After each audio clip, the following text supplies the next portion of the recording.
સોનલ ભાભીનો પહેલો પરિચય હું પ્રદીપભાઈને લઈને પહેલી વખત એમને જોવા માટે ગયો હતો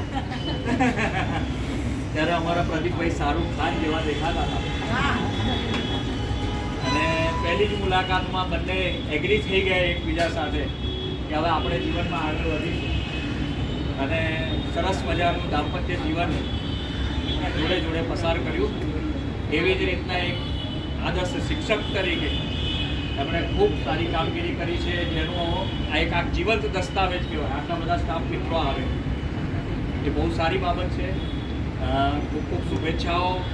શેષ જીવન તમારું ખૂબ જ સરસ આરોગ્યમય રહે અને જીવનમાં ખૂબ ખુશીઓ, જેમ પૂજાએ કીધું કે અનલિમિટેડ ખુશીઓ એ આવે. જીવનમાં ચડતી પડતી તો ઘણી આવી છે, ખૂબ સંઘર્ષ કર્યો છે તમે, બરાબર. જેમ કીધું એમ સ્ટાફમાં પણ, એટલે કે ટ્રસ્ટ સાથે પણ અને વ્યક્તિગત જીવનમાં પણ અમારા પ્રદીપભાઈની બીમારી એમાં પણ તમે ખૂબ ભવ્ય મોટા મેજર ઓપરેશન અને એ ઓપરેશનમાં પણ ખડે પગે રહીને એમની સેવા કરી છે. ભાઈ બાળકો નાના, સાસુ સસરાની જવાબદારી, આખા સાસરીની પણ જવાબદારી, બરાબર છે. કારણ કે નણંદો પણ હતા, આ તે બધાનું અવર જવર, બધાનું સાચવવું, આ બધું જ હતું અને છતાં પણ એમાં એ હંમેશા ખરા ઉતર્યા અને ખૂબ સરસ રીતના એમણે આખું પોતાનું જીવન એક કહેવાય ને આયન લેડી લડાયક બધી જ પરિસ્થિતિમાં એ ખડે પગે ઊભા રહીને એમણે એ બધી જ સમસ્યાઓનો સામનો કર્યો છે.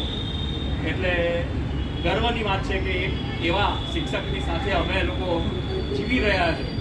બહુ આનંદની વાત છે. ફરી હું તમને બધાને વંદન કરું છું અને ભાભીને ખૂબ ખૂબ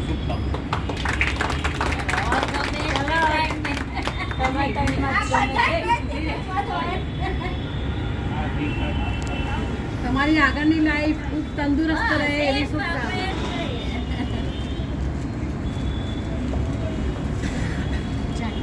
શું લેવું કરતી હતી પણ એને મંગળસૂત્રનો બહુ શોખ હતો એટલે મેં મંગળસૂત્ર સેટ લેતી હતી પણ પછી મેં કીધું ના મને નહીં ગમતું તો મેં કીધું ચાલો જા. હવે કહું છું કે પ્રદીપ કુમાર અમારા બધાને દેખતા એને મંગળસૂત્ર પહેરાવ્યું. મને ખબર એટલે સાડીનો ને દાગીનાનો શોખ વધારે છે.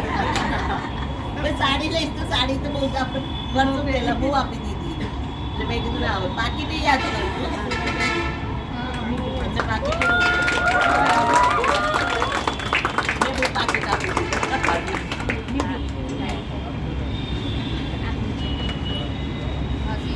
તો આપું નહીં તો પડાવી લે મારા હાથમાંથી ગમે ખબર છે ને. હા, એ બોમ્બેથી સાડી લાવે, મને ગમે તો લઈ લઉં, પછી એવું નહીં ફરક તારું મારે લેવાની હવે તો